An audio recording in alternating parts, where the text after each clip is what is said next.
Hey there, nerds. Jimmy Palmquist here with Nerd Alert, and I have a very special guest today, a longtime friend. In fact, he is the reason, so I blame him regularly for getting me back into comics in the 90s, Jason Applegate.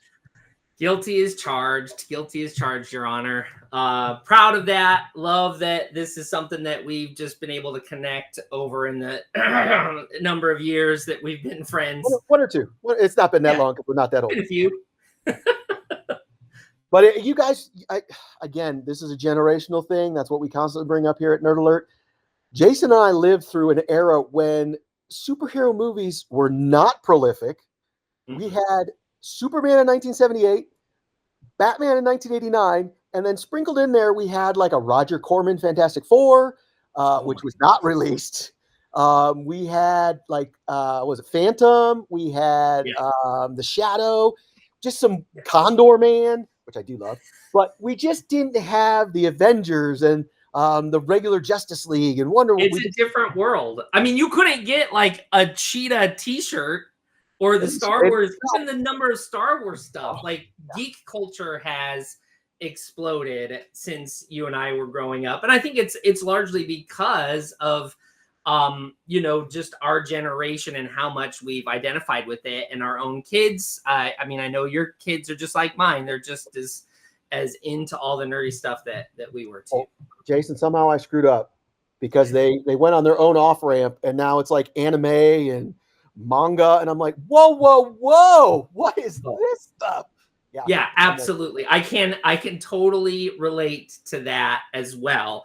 So at least they had some that off ramp onto the other highway was still on. I mean, we took them on this highway. It's okay if they detoured a little bit.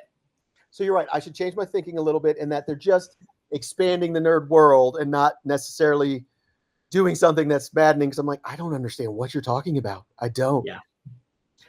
Anywho, we are here today because both of us spent a good portion of our life in and around a little area called Cleveland, which was just a character in the movie Superman. It's been a long time since we've talked with smiles on our face about a DC property, so we were so excited to get together and talk. Yeah, it was so cool to see things that I recognized from the city. I actually had the opportunity to visit our mutual buddy Kyle, and he took me around to all the places that they had filmed Superman at. So to see those and then to see the end result on screen, I think my favorite was when they crashed into is it Jacobs Field still? I call it Jacobs Field. It's technically Progressive it's a different Field, name. but yes. Yeah, different name, same stadium though, right? Yes. Yeah. And they went through the toothbrush light. Those little lights that look like toothbrushes. Yeah, it was cool. I thought the same thing. And again, I guess we should have said this from the beginning. This is going to be full of spoilers because we were just going to talk about whatever. We're not going to censor ourselves. So if you don't want to hear about the movie, please turn off. Don't get in the comments, get all mad. Just turn it off. Come back after you've seen it. But one of my favorite scenes was the ending when, and I'm a sucker for a happy Hollywood ending, when Lois and Superman, it wasn't Clark at that point, Superman, are in the arcade and they just float up with their kiss. And yes, an arcade is obviously video games and all this, but this is not the kind of arcade I'm talking about. It's like a shopping mall in the old town of Cleveland, old district of Cleveland. And it was so cute because I've been in that a million times, usually around Christmas where it's all decorated and just beautiful. And then to see this scene with those two and it's the end and it's happy. And I'm like, oh man, it hit me in the feels. It was very awesome. Yeah, I loved it too. When the kaiju is in the middle of the city, like so many of the shots, I'm like, oh. It was neat. It was a lot of fun. And then even the Hall of Justice was Cincinnati. So another Ohio representation. It used to be an old train depot that was there. I believe one time when I came out to visit, that's where I took the Greyhound bus. And I think Chuck came and picked me up off of the bus back in the college days. Yeah, it's cool that James Gunn, I knew of the Cincinnati building. I think it's now a children's museum. But I'm so impressed with James Gunn for doing his research and finding these places to go to. Yeah. And folks, if you don't know, yes, Cleveland is constantly a joke in just about everything. Yes, the river caught fire twice now, once in my lifetime and once well before we were around. But to have somebody give it its due justice and know Superman was literally created by two young men in Cleveland. Right. So it's very awesome that James Gunn came to Cleveland, honored the history, and filmed there and made us look good.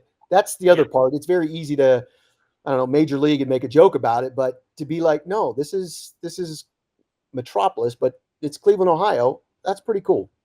It's super cool. And I think also what was amazing is how many times you saw that James Gunn is invested in the comics, like how much he really values getting it right, whether it was filming the Hall of Justice at the location that the Hall of Justice was modeled after, or it was, even if in the background, like the Big Belly Burger and the two different sodas whose titles, but these are like from the comics or from the CW show or both. Yeah. And to see that he cares about that and values it, and we saw so many examples of that throughout the entire film, I think gave a lot of us, not only was it rewarding in this film, but in future films, whether directed by Gunn or other people underneath his guidance, I feel like we're in good hands. I completely agree. Even with the trailer, when we didn't even know what was going on, and that's another thing I got to give the studios, everybody credit for.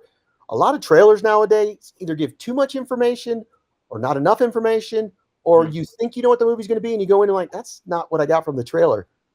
That trailer set us up to want to see Superman, but I had no idea what story they were going to go with. And watching it, I was so satisfied that I didn't know that it just unfolded in front of me.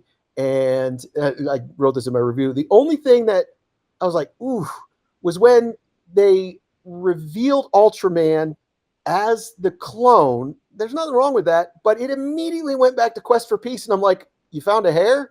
That's what Gene Hackman did. And I giggled. I literally, whoo! Yeah. I'm like, that's not appropriate. That shouldn't have happened. But that's because I'm old and I'm dumb and saw the Quest for Peace. I was like, well, wow.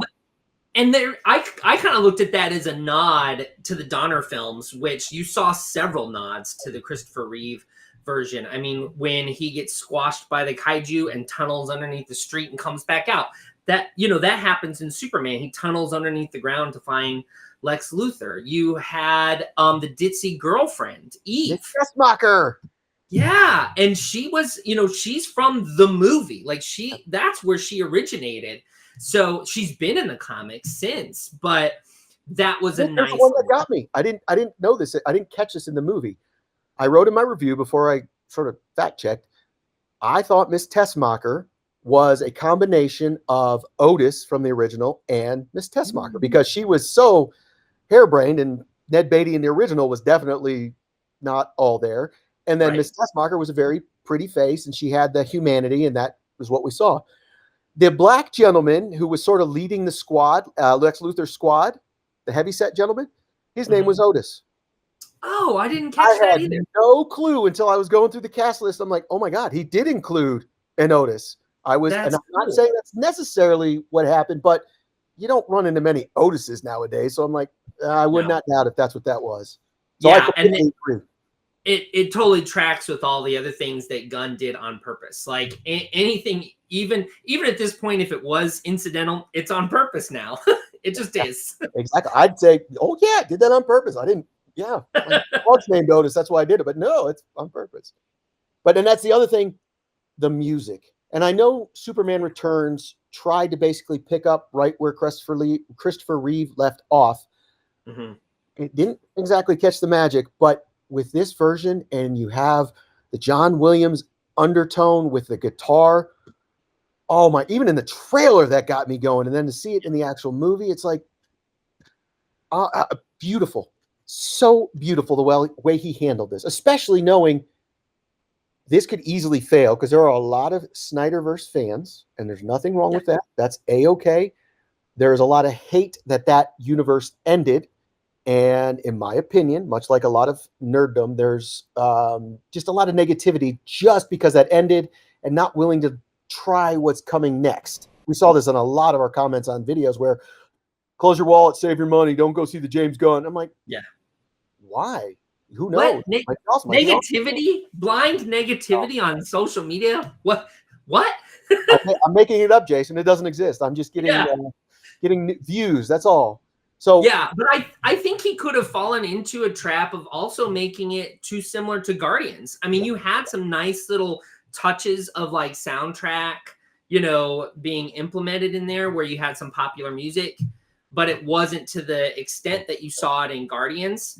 And I think he could have fallen into that trap, and he could have also fallen into the trap that Superman Returns did, which was too much. I mean, Superman Returns, part of the problem is it didn't make its own path enough. It was too much of a love letter to the Donner films, and that didn't, like you said, it didn't quite hit the chord. Yeah, and it's disappointing because I do enjoy Superman Returns, especially the first hour or so. I thought Brandon Routh, and this is one thing I said in my review because I know people are like, who's the best Superman? I'm like, Christopher Reeve will always be my Superman. That's who I grew up with. He convinced me that man could fly. Other than that, I have enjoyed everybody who has played Superman except Dean Cain. So that Henry Cavill, awesome. Brandon Routh, very much enjoyed. Cornsweet, really, really like. Tom Welling, I have not seen the Superman and Lois, I think, on TV. I have not been a part of that. So I'm not going to say yay or nay, but I've just enjoyed everybody. George Reeves, everybody who's been Superman, I found something wonderful about them. So I just like it's a continuation, almost like James Bond has changed who's the actor. Right. Yeah, and I think what I really enjoyed about the Superman that we got with David's portrayal, is it corn sweet or corn sweat? Because I'm like, I've got family in Iowa. I want it to be corn sweat. Of course you do, because it's like the capital of corn. Yeah. I'm going to say sweet only because I think that sounds better. But I honestly don't know, because I'm still not convinced it's silly. And I've only seen it in print. I only hear him referred to as David. So that's just what I'm going to call him. Regardless, I loved his portrayal because I really thought that while I do love Christopher Reeve and his portrayal of Superman is, the one that, like you said, we could believe that a man could fly, right? And he was so altruistic, and he just was charming. And yet it was a different type of storytelling then, right? Like films were different in 1978 than they are now. And so I thought this modern interpretation of the character that David gave us was enough of a tribute to Reeve without trying to, photocopy it. And I really enjoyed not only how charming he was, but also how much he showed us passion and conviction, which you never saw Superman get super emotional. The speech that he gives to Lex, where he points at him and he's just like, that's what you don't understand, is that I'm human, and I love when he says, I make mistakes. I thought that was like the most courageous thing that a character like Superman can say, is that I might have all of these powers, but I still am flawed. And it's what you always hear is the biggest sort of, oh, I don't like Superman. He's too powerful. He's too lawful good. And I thought David did an excellent job of showing us that lawful good doesn't have to be boring, that all powerful doesn't mean that you don't have obstacles to overcome and you don't have weaknesses. And one of his weaknesses was how passionate he was about doing the right thing. And that's what caused trouble. But it was good trouble, and I just thought that was a really cool, I just really felt for a character in a way that I didn't think I was going to. And I credit that to Gunn's direction and David's performance. 100% agree. I just think actually all the actors really nailed it, but the actor and the writing came together with Superman, in that you almost reach a point where you're infuriated with Superman, like he's trying to save a squirrel, and you're like, dude, let the squirrel go. Yes. Save the day. Yeah. But that's who he is. All life, literally all lives matter to him, and he's proving it and showing it to his own detriment. Like when Lois interviews him and he's getting frustrated that she can't simply see, I was saving lives. I prevented the war so people didn't die. She's being us, humanity, wherever, Fox News, where it's like, well, you got in the way and now you're the problem. And it's like, but I saved people. And it's like, yeah. And that, in a weird, not weird way, in a great way, that drew us as an audience in my opinion. So it became, we feel what Superman feels. So the whole time we wanted to punch Lex in the face. Right. We obviously can't because we're sitting in the audience. And what's the best thing, in my opinion, what James Gunn did? And I've heard a lot of people say, man, they really overdid it with Krypto. No, Krypto was allowed to beat the crap out of Lex Luthor because Superman can't. Yes. So we've got Krypto involved, so Krypto could do it, and we all got that. Finally, Lex can get butt kicked by somebody, and it can't be Superman because you'd ruin the whole character buildup you did the whole movie. And I thought they were getting there when he got in with the dog and he confronted Lex. And come on, man, everybody would get upset if a family member, i.e., your dog, was kidnapped. Right. So I love the fact that he, even though he was angry as all get out, he was able to no violence. Yeah. And it wasn't until the payoff at the end with Krypto beating the crap out of Lex that we saw and felt as an audience that, okay, good, he got his comeuppance. Well, and that passion too, and it really allows us to relate to Superman, which is something that I feel like a lot of critics have rightly felt is a barrier to that character, is our ability to relate to somebody like that.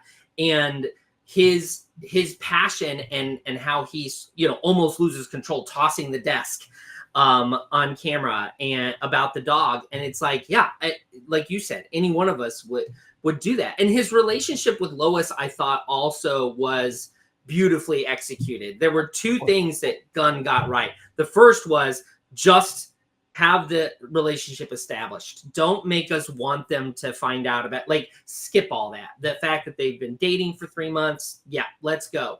But then the conflict comes from the fact that they both have different levels of commitment, right? Clark is already in love with Lois and he knows that he loves her. And Lois is afraid of that. She's afraid of the way that she feels. She's afraid of commitment. And it was really cool to see that was the source of the conflict in their relationship. Their argument at the interview was wonderful. It was like any argument that you or I have had with our wives and with, just human beings that they have with each other. It was very natural. And it made Superman and Clark relatable, which they haven't really done a ton of that in the films. Like, I haven't watched as much of the television series as a lot of people have, but I know that was missing from a lot of the films. And what I jumping on that too, what I appreciate is, instead of just punching in the face and saying this, they come about by saying, I'm punk rock, and you're pop. And it's like, that is such an easy schism to understand. But at the same time, this is the irony that got me. Superman's theme music is a heavy guitar riff a la punk music, but that's not who he is. But that's who he thinks he is the whole time. And it just cracked me up that you have this earnest, goody two-shoes Superman, and then this skeptic who's always questioning everything Lois. And it came across in spades without her saying, well, I'm a skeptic, you're goody two-shoes, we're never going to get along. It was they did it through music. Beautifully. Yeah. And one of the best lines in the film is like, well, maybe that is punk rock. And the fact that I'm seeing a lot of people creating videos about how, like, kindness is the new punk rock. Empathy is the new punk rock. And I just think what a great message to have. And as much as we both have expressed that, like, hey, if you're a fan of the Snyderverse, that's great. There are a couple of moments in here where James Gunn is like, I don't care. Like, I don't care about the haters. I'm going to actually say things in this film that are very anti-Snyderverse. You know, you look at the way that Pa Kent was portrayed in this film, which was wonderful. To not cast like just old movie stars as Ma and Pa Kent, to, you know, have people that look like Kansas farmers portraying these characters was fabulous. The fact that they had Gunn had somebody who was his parents were from Kansas, and he gave them the script and they recorded themselves reading the lines so that the actors could perfectly emulate a Kansas accent. It was just like that level, getting back to the level of detail that shows how much Gunn cared about this. And isn't that what, as nerds, we are always clamoring for? And it's where we know that we can trust somebody is if they actually care about the art that they're creating. And that was one of my tough things about watching this movie. I couldn't disassociate if I loved the movie because of what was being shown to me, or if I loved the movie because I felt this is like what we grew up with, that Cleveland wasn't that far away. And we're from a small farming community. No, we did not live on a farm. This is one of the things that drive me nuts. You tell people that, and they'll go like, oh, did you drive a tractor to school? And Allison, who did ride tractors for her summer job, will start telling you tractor story. I'm like, cut it out. Everybody's all we did was ride tractors in town. Stop it. No. But we knew people like this or similar to this. This is what we grew up with. It's just a slower pace. It's a smaller town. Different things are important than what are important in the city. So to see Ma and Pa Kent, I was like, dude, we know those people. We grew up with those people. And knowing James Gunn's from Missouri, Midwest, he has an appreciation for this. Well, and we know those people from the comics too, you know, and I thought it stayed true to that. And the fact, I know I heard some, and I thought this was interesting criticism about the change in Jor-El, and I can't remember Mom's name, but, you know, making them, you know, pretty fascist-like was, you know, didn't sit well. And I can see that. That you wanted to see those characters also in a positive light, but I thought it served the story well. I was going to say, I hated that. And obviously it was explained to me by Brandon and James that has happened in the comics. I'm like, I don't care. I hated it, but it was necessary for the story. And that was a good thing that I hated it. You're supposed to hate it. That was the reaction to all of Superman's supposed fans. They hated it and they hated him for it, but it's like, that was the point. So that you get better peaks if your valleys are that deep. So it had to be that in order to get what we got. So no, I did not like seeing his parents wanting him to take over the world and rule. But at the same time, it was necessary. And the fact that he didn't know that was huge. Well, and it was all a part of the messaging too, right? Is that it's about you are good not because of a symbol that you wear on your chest. You're good because of the way that you treat other people, because of what you do. That says more about who you are than where you come from or who your parents were. And I feel like there's not much more American than that. And I think it was a message that I think culturally you're seeing a lot of positive response to, except for a small portion of the community. But the monkeys that were in the abyss that were typing, the typing monkeys, right? And I mean, James Gunn has not pulled any punches. I don't know if you saw, but he just sued the White House and who for using the poster. I guess they must have like AI'd something with the movie poster, and so he sued him over it. And it's like, you know what? Like, he is just saying, this is the movie I've made. This is the message that I think resonates with people. And I think we're seeing that it does in fact resonate. I think so. Well, I think I just saw it hit 225 million for the weekend. We haven't seen a movie hit those numbers in quite some time. COVID, all that stuff, I get it. But people really clamored to see this movie. I think we're going to see that in a couple of weeks again with Fantastic Four, but people needed this Superman movie. They wanted it. And the fact that it met expectations, in my opinion, is exactly what we needed and I know Superman's moved past the American way and all that. I get it. I know. I was there. I saw it, and I'm perfectly okay with that. But as an American myself, I needed something like this just to be positive and come out and literally leave the theater with a smile. And I'm not saying every movie I do, I come out with a frown. Star Wars movies don't exactly end happy, so I'm not like coming out like, yee. So it's just, I needed this, and that's what happened. And I was so appreciative that we have a good DC comic movie.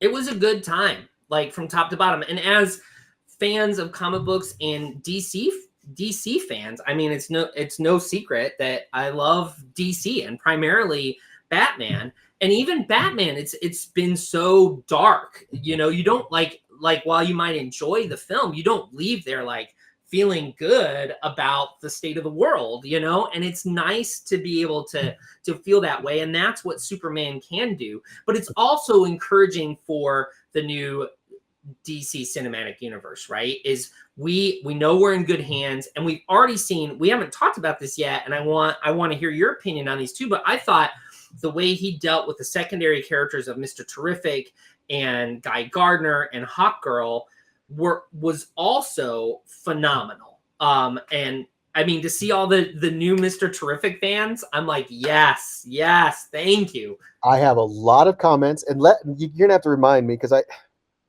folks, we're in our late 40s, so what happened in high school, I can't, it gets confusing. We went and saw Batman Forever together, right? That's correct, yeah. Okay. Senior year. So at that time, Joel Schumacher, in my humble opinion, was just jamming all sorts of characters into single Batman movies, and you're like, well, how are all these people going to get FaceTime? So when I saw previews with all these other characters, I'm like, oh man, I have full faith in James Gunn. He's proven that to me, but I don't know how he's going to pull this off. Watching that unfold, to see that you have Lex Luthor with two main henchmen, and then you have Superman with Lois, and to a lesser extent Jimmy Olsen, which I'm, a side note, really thrilled they included him in a positive way, meaning he actually did something. And then you have the Justice Gang, which, I'm sorry, name pending. I was like, he mastered this, like everything. The only complaint I had, and I hope they fix this, in my opinion, fix it. Please stop having Hawkgirl scream all the time. Like, oh my God, it's like I'm taken out of whatever she's doing because she's screaming. It's like, that's very annoying. But like when she's dropping a dude down, and I'm sure people are like, oh my God, it's like, that's her character. That's perfect. I got no problems with that. So yes, I thought that, and I didn't know shit about Mr. Terrific. I had no clue, and I wasn't about to go look him up because I didn't want to have preconceived notions of who he was until the movie. So I saw the movie, and I'm like, I did not realize I needed a world with a lot more Mr. Terrific, but here we are. I need a world with a lot more Mr. Terrific. Yeah, I think there's a small population of geeks who weren't in the same situation that you and I were both in. Like, I knew peripherally of Mr. Terrific. I understood. I think I'd seen him in like Justice League Unlimited, the animated series, you know, and that was really about it as far as how much I knew about him. So to see him get as prominent of a role in the story as he did was awesome. And to see everybody really digging his character was just rewarding. This was kind of funny because James, my son, was talking to me about the movie, and he's kept talking about Mr. Terrific, and said something about his origin. And then it just clicked. I'm like, I think you're talking about Miracle Man. And he goes, oh my God, I am. And I'm like, I know Miracle Man. I love his character. I think you need to go back and look at Mr. Terrific, because that's not who you're talking about from the comic books.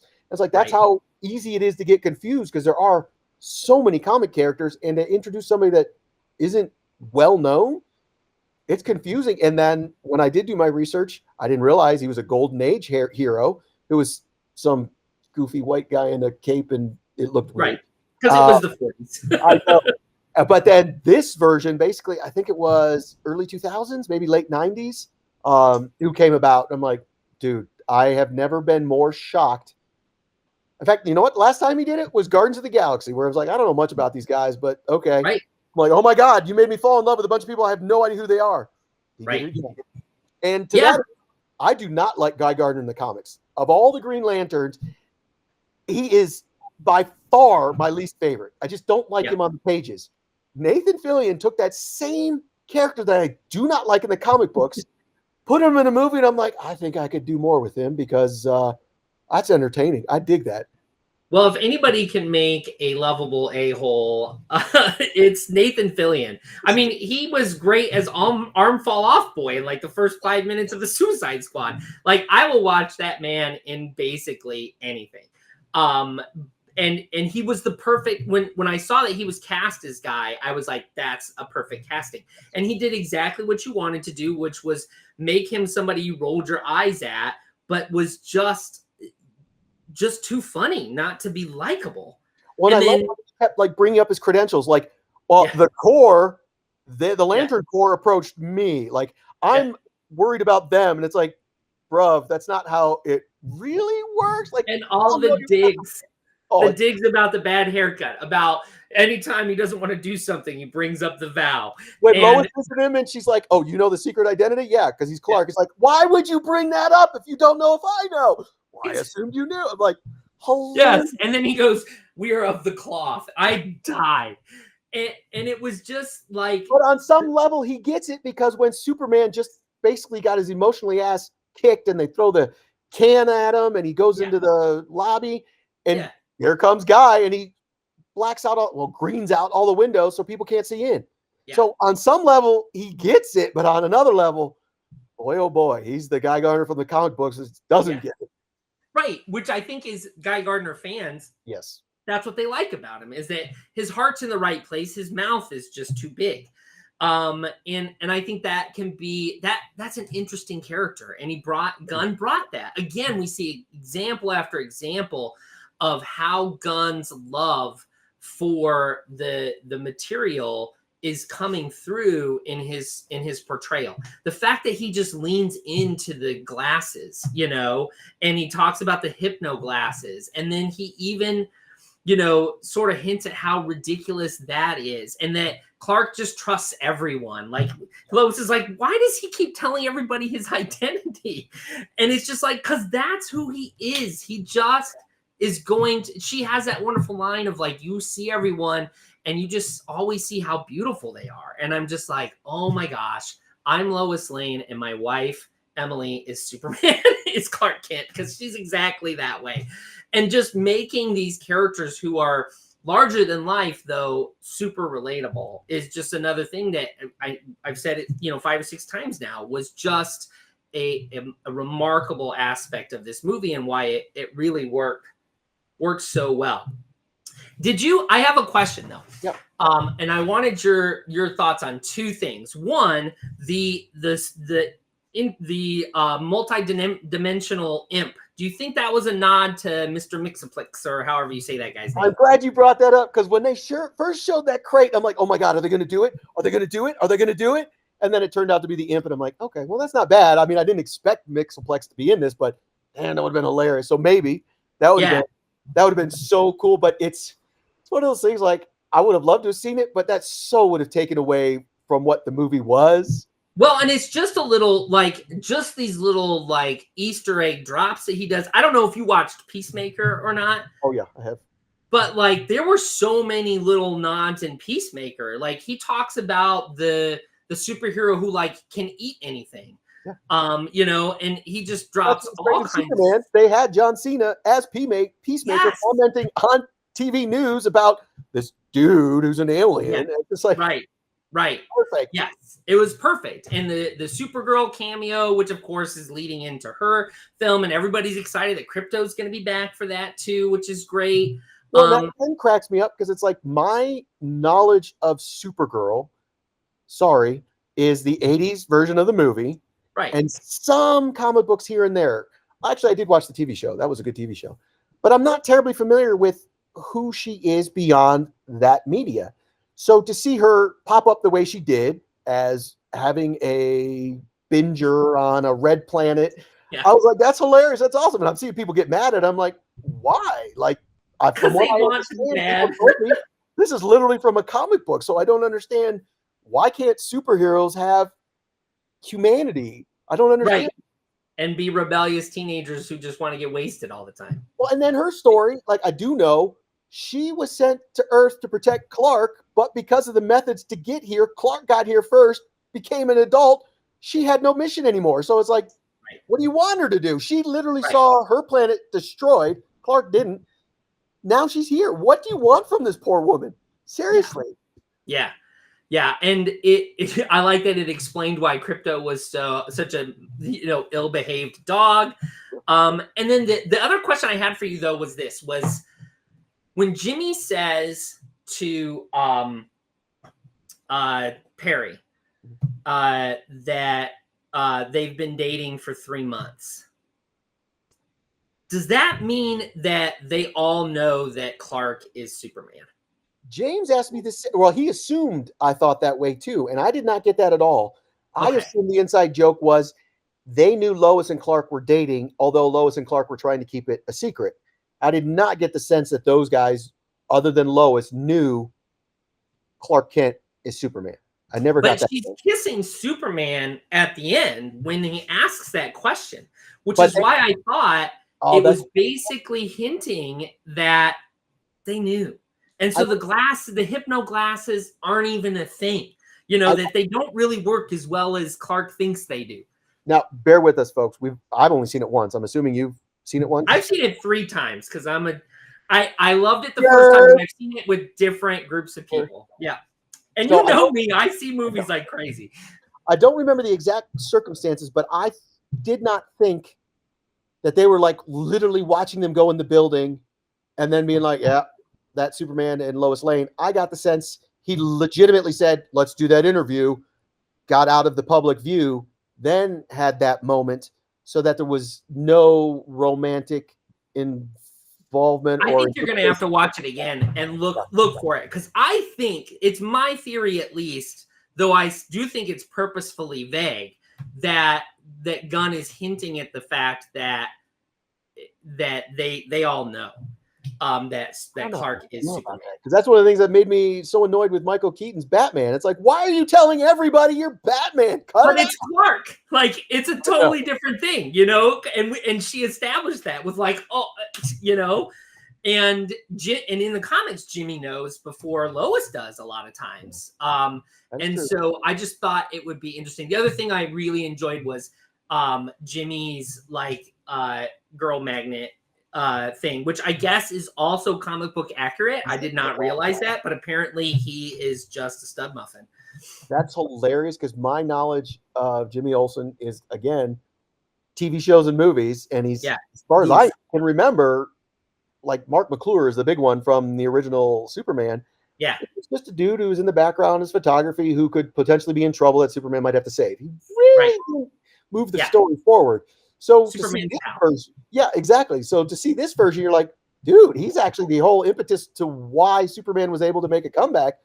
I like that. I dig that. I really. But the fact that they threw the chick magnet thing on, like, that girl, I know she's ditzy, but that girl is wants him. And then Lois saying the same thing was hilarious. Yeah, and I love how much agency he just really gave everybody, because you can't even complain about the portrayal of Eve, because initially you're like, oh my gosh, like, this is a pretty misogynistic portrayal of the ditzy blonde taking selfies all the time, and then later it's revealed, no, the whole time she was getting evidence. She was gathering evidence. She didn't incidentally capture all of those things. She was doing it on purpose, and it shows that she's more than what meets the eye there. And so I thought that was just a really nice way to show that everybody has something to offer in this film. There's no real sort of toss away characters at all. So we've been talking, I don't even remember how long, but this is interesting to me. We've mentioned it. If we were talking about 1989 Batman, we would not have waited this long to talk about the big baddie, because he was predominant in the movie.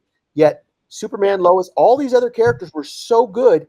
We haven't even gotten to Nicholas Hoult, who was phenomenal as Lex Luthor. I love Gene Hackman, But I would be fine with an argument if you told me Nicholas Hoult was the best Lex Luthor you've ever seen.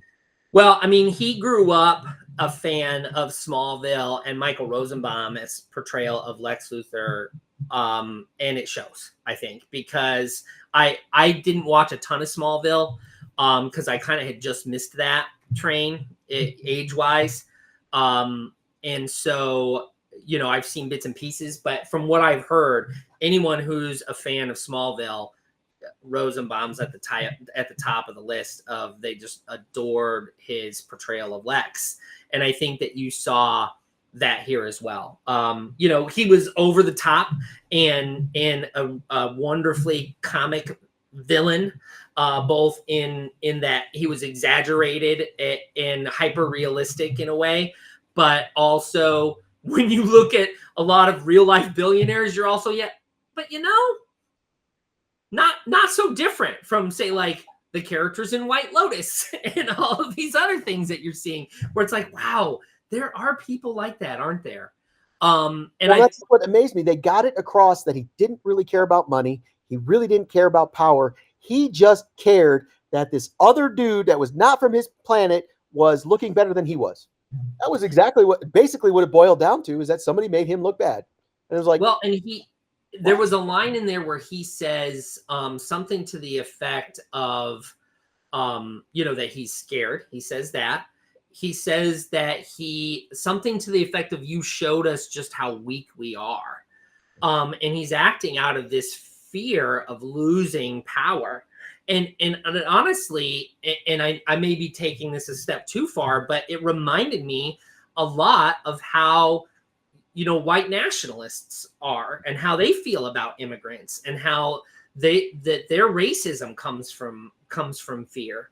And when you see him do the most cruel thing in the entire film, which is when he assassinates and he murders that falafel seller that just knew Superman, like gave him a free falafel once. Like, it was easily the most disturbing portion of the film. And it made it so that Luthor wasn't just a supervillain. Like it was, you know, sad. And I think it was perfect, because you have Lex Luthor, and I honestly didn't think it was going that way. I did not think it was going that way, because he's playing Russian roulette with a gun. I was like, wow, come on, he knows the bullet's not real or whatever. But then when he kills him and he's like, well, that didn't last as long as I thought it would. And I'm like, what is wrong with you? You just killed a man. Just killed a man. And you don't give a shit about that. You're worried you didn't get the information out of Superman. Now you got to go find somebody else. Yeah. Well, and just seeing human beings as disposable, you know, is something that is sad. It's sad because of how scary that is and how much we've seen that, you know, in our own lives. And I think I mean, as much as it's getting criticism for being woke and all that stuff, like, I don't think Gunn cares, because I mean, the two countries, like, let's be real. They're a stand-in for both Russia invading Ukraine and for Palestine wanting to be its own country, you know? And those, like, he didn't bludgeon us with the message, but it was right on the front page. And I think that takes some guts and some conviction. And I think that he also understands that people want to, I think that serving the story that is more important to him than whether or not it's going to upset someone. And I think what you've really started to see with Disney in particular is they've tried to walk that back a little bit, and they're a little more afraid of pushing the envelope and stuff. And I think that it's going to be interesting to see if the backlash is enough to where it causes, you know, the dollar signs and capitalism to mess with the stories that I really hope are going to get told. Because, as you know, Jimmy, like, comic books have always been political.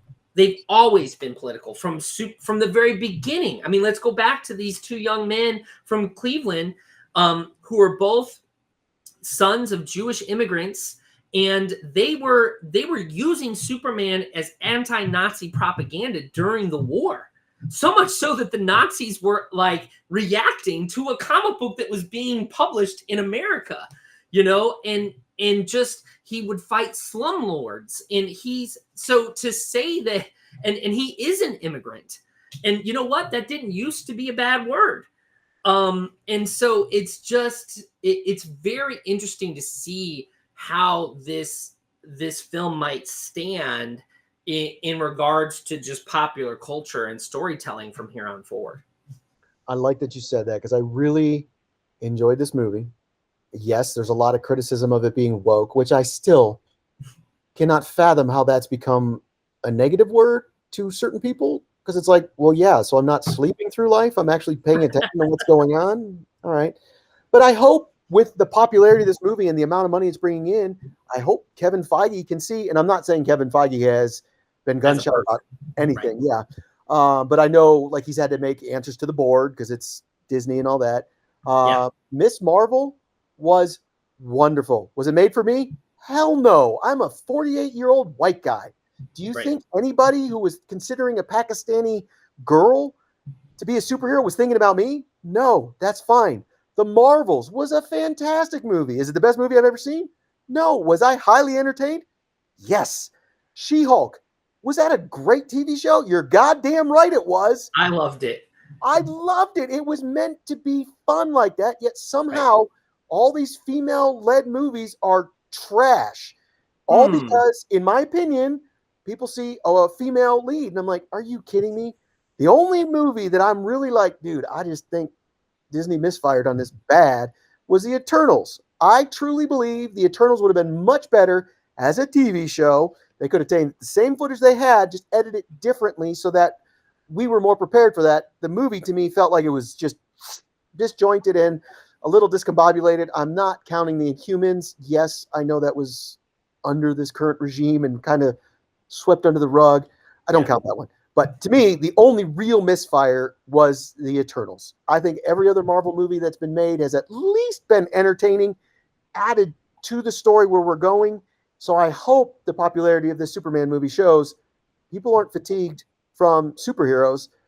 They might be fatigued from similar storylines, right? But they still want more. Right. And I think what I've heard that's been very encouraging is a couple things. One, I've heard that that James Gunn, as the CEO, basically he's operating in his own umbrella so that Warner Brothers really doesn't have a whole lot of say in what's going to be the types of stories that are going to be told, as much as James and the other people that are working with him get to say. And the second thing that I've heard him say in an interview, and both of these were from Armchair Expert with Dak Shepard. So I highly suggest checking that out. But was that he wants anyone else who directs a film to not feel as though they are trapped by the guardrails that they may perceive he's created with Superman. That tonally, he wants them to have their own voice and to have their own, bring their own art to the screen and not have to try to replicate what he did with what he's doing with Superman. And I feel like to some extent that's part of what's gotten in the way with other vehicles, Star Wars and Marvel, is that they're trying too hard to replicate what most people have thought as like the pinnacle, whether that was Endgame or pick a Star Wars movie. But and I think that's pretty smart. Like, let's just tell good stories. Who cares if they're superheroes, right? I think he set the standard by and we saw this with Batgirl. There is a Batgirl movie that was made. Yeah. We will never see it, apparently. James Gunn has already killed a project because the script was not completed or it wasn't completed to his satisfaction. Awesome. Let's not just run with, dude, and this, I'll never forget this. Nerd Locker was at Comic-Con when they announced Batman versus Superman. And it's like, so cool. This is awesome. What's it about? We don't know. Right. It's like, wait a minute. So you just took two of your most popular characters and put them in a movie and you have no idea what this story is? No, we'll get there. So the fact that he's like, we're only going to start a movie if there's a good completed script. Right. Awesome. And to that end, look how open-minded he is. He is focused on this stuff out of nowhere, in my opinion. I'm sure they were talking because they're whatever in the same industry. Mike Flanagan turns in a script for Clayface. James Gunn reads it. Clearly he loved it. They're now moving forward with an individual Clayface movie because the story was good. I love that. Matt Reeves did not finish the Batman sequel in time enough for fans. James Gunn's like, back off, dude. He's writing the script. Let him write the script. It's like, good, man.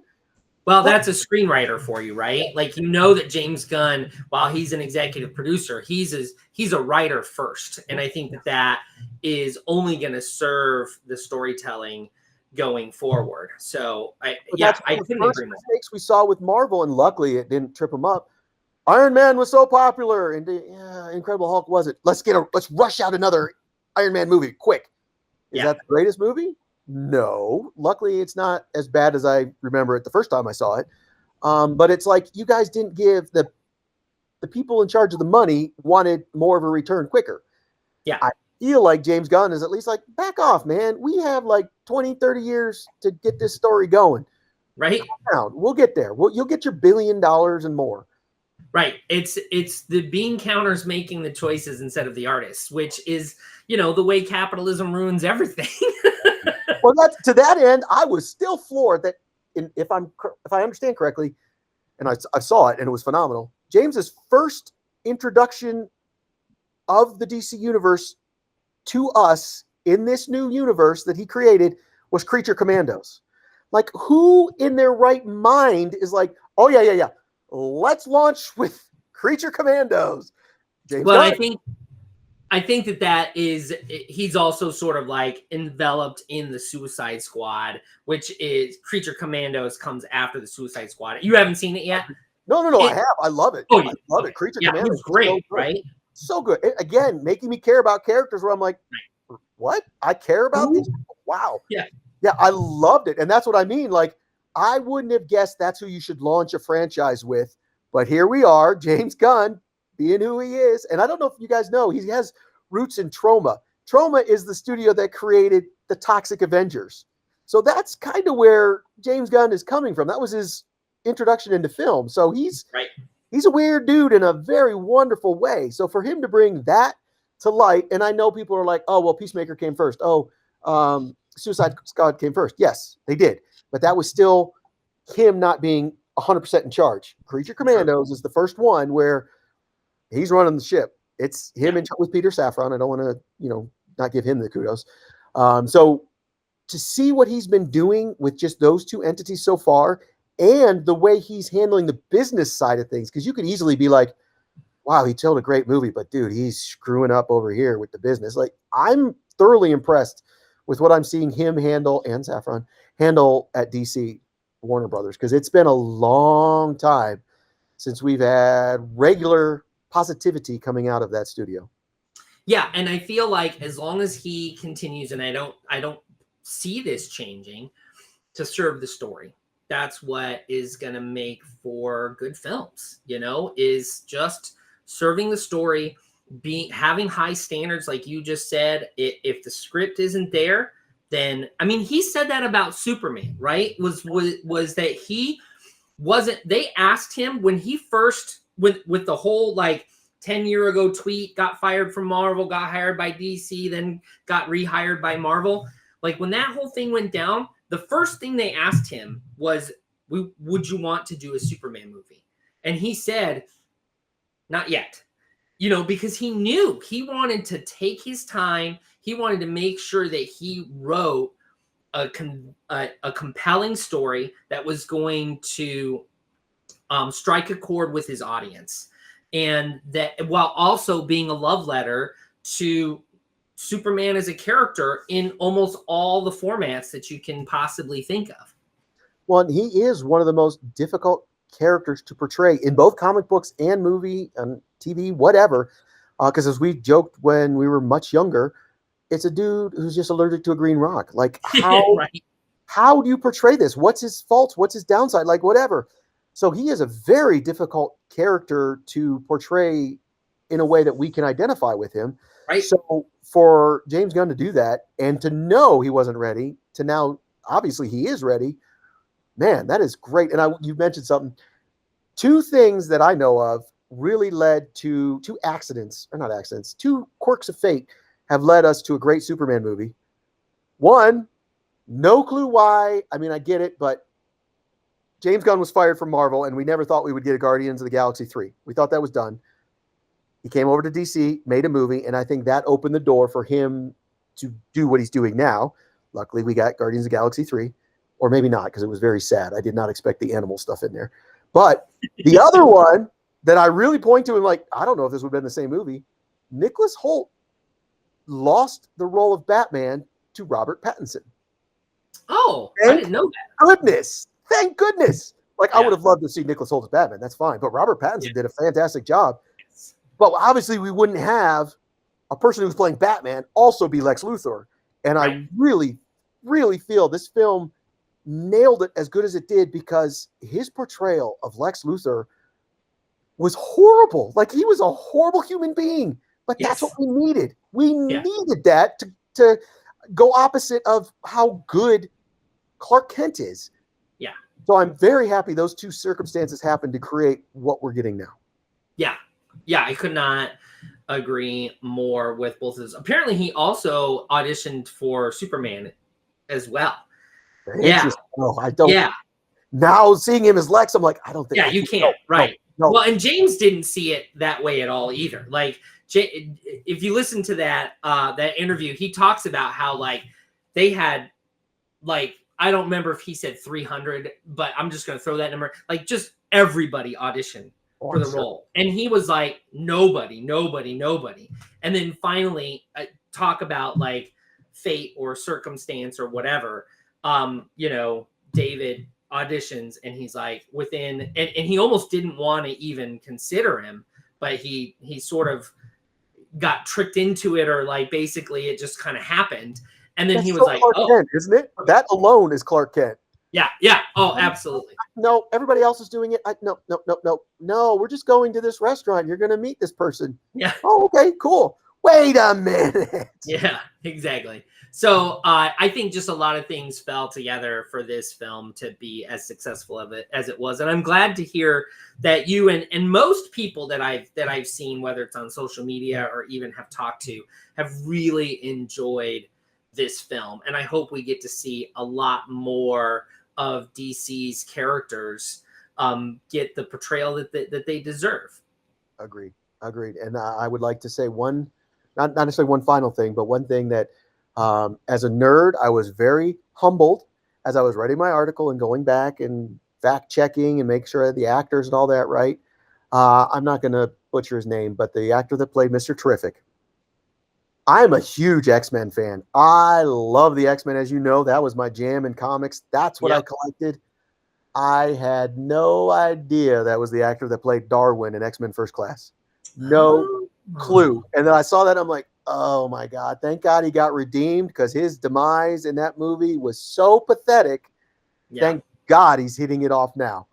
Yeah, totally that's redeemed. Interesting, because that's where Nicholas also, he was the Beast in that, right? Was Beast. So it's interesting that you see the sort of like, you can see the connection. It's interesting. It'll be interesting to find out how all these people came together, because it just seemed like it was we've been talking this entire time, and there's been a couple things that we've been like, but like nothing has stuck out as like, why did they do that? If I'm commenting on Hawkgirl's Screech, that's right. That means there aren't a ton of other things that bothered me. Which didn't bother me, because it felt to me like the most James Gunn thing to do, because he likes to do something that's super weird like that. That's just like a bit odd and out there. And I just thought it was kind of hilarious. And it's her character. I'm not saying that. It's just when you read it in a book, I don't hear the sound, but when you hear it, you're like, oh man. But they had that super close up of her face as she's screeching. Like it was that kind of, it's that kind of camp that succeeds, as opposed to the Batman and Robin camp that you saw Schumacher do, which you just knew that he had in any interview you see. You know that Schumacher could give a crap about the subject matter, about the character of Batman. He just wanted to make money, and we could do a whole nother video. You a good point, because this is, I would argue that Kevin Feige, Dave Filoni with the Star Wars universe, Jon Favreau to a little lesser extent, and now James Gunn are sort of the first torchbearers for these properties where they get it. Like even Bryan Singer, when he did the first X-Men, it's like, what is Magneto doing? What? I don't get that. One of the biggest things with Zack Snyder was, why is Batman shooting people with a gun? I know it's happened in the comic books, but that's not what his character is, or that's not what we want to see. Whereas now we're really seeing people that love these universes, but they get it, they understand it, and they're able to guide people to tell it the way that it, I don't want to say it should be, because obviously there's many ways to tell a story, but in a way that pleases a lot of people. Or that's different, right? Because that's what I kind of want to see. And a lot of people are like, well, what's going to happen with Batman? How's it? He's going to ruin Batman and all this stuff. Well, Matt Reeves' the Batman was great. And it's like, yes, can't that also exist? Can't we also have that? And we can also have a Batman who smiles, from the Super Friends days. Like, let's have a Batman that, is adventurous, that has all these goofy gadgets, or that you saw in the animated series Batman Brave and the Bold, which is phenomenally underrated, where he's sort of the straight man to everybody else who's kind of kooky. Let's have some fun, because honestly, as much as I love Batman, and when we grew up with Michael Keaton's Batman and Tim Burton, and there was a need for that type of storytelling at that time. I feel like the Batman storytelling, we don't need what Snyder was giving us anymore. And even with Matt Reeves in the Batman, at least we're seeing a Batman who is suffering from emotional trauma and is not dealing with it well. And that was part of the story. Otherwise, he's just as bad as Lex, basically. He's a billionaire who's beating up the mentally disabled, or the mentally ill or poor people. And that's something I really do appreciate with Matt Reeves and James Gunn. It's not like there wasn't a ton of things to build off of. There are. Whereas, like, when we were growing up, they didn't have, and they're like, well, we just have to be different from the Batman TV show, which was comedic. Okay. Right. We just want to try and distance ourselves from George Reeves or the cartoons that were Superman. Okay. Whereas now there's a ton of this. So how do you make it your own? And I thoroughly believe Matt Reeves did that perfectly. Like, at no point where it's like, oh, he's just ripping off Christopher Nolan. Oh, he's just doing this because it's not Christopher Nolan, or he's trying to be anti-Zack Snyder. It's like, no, I totally believe that was his version and it was good. Same with this. James Gunn could have made it a point to just be different from Zack Snyder, or to try and just be like Richard Donner, like you said with Superman Returns. No, he put his own stamp on the movie, and in my opinion, it is wholly original from any Superman property I've ever seen, and I thoroughly enjoy that. Well, and it's a product of the story that he wanted to tell, because it's the comics that he grew up reading, which were the comics of the 70s and early 80s, where it was, you have Supergirl with Medusa hair turning the entire Justice League into stone. You have these over the top, the covers when they had the word bubbles and they would say something outlandish, like that very much is fitting this Superman story. And hell yeah, I want to see a Batman story with some word bubbles on the cover. Like, let's have it. But we can also still have the detective Batman that we got in the Batman, and that we're going to get in the second Batman that Matt Reeves is going to do. So I'm just saying this, Jason. When I take over the X-Men, and I'm allowed to make my own movies, we're going to see a lot of the Phalanx, and we'll see Age of Apocalypse. We will see zero Onslaught. No. I hate that storyline still. Yeah. I'm 48 years old and I'm still complaining about something that I read in like 1997 or whenever it was. I hate it. Well, honestly, nowadays Professor X has become the complicated character anyway. Like he's not the Professor X that Patrick Stewart portrayed in the 90s, you know, as lovable as that Professor X and Patrick Stewart is. Like he should be portrayed as somebody who's a little like short-sighted or whatever it is. I mean, that storyline with Krakatoa and Moira McTaggart, yeah, that was phenomenal to me. And talk about doing something different. I'm like, I've never seen my X-Men do this. I absolutely love it. So yeah, and that was Xavier being un-Xavier like from most of his history, where he's like, yeah, we're gonna just have an island of mutants and this is our nation and bugger off because you guys suck. Yeah, that's not exactly what happened, but that's my summation of him almost being like Magneto at times. Asteroid M. Yeah. Anywho, so folks, we have talked a lot. You're welcome. Everybody tuned out like an hour ago. Like, geez. Yeah. Well, that's what editing's for, anyway. Thank you very much once again, my good friend Jason Applegate, even though he's in Michigan. And his Geek Easy. Please go check them out. And Jimmy Palmquist from Nerd Alert. Let us know what you guys think in the comments below. And please comment. Join in the conversation. Let us know what you all think about Superman.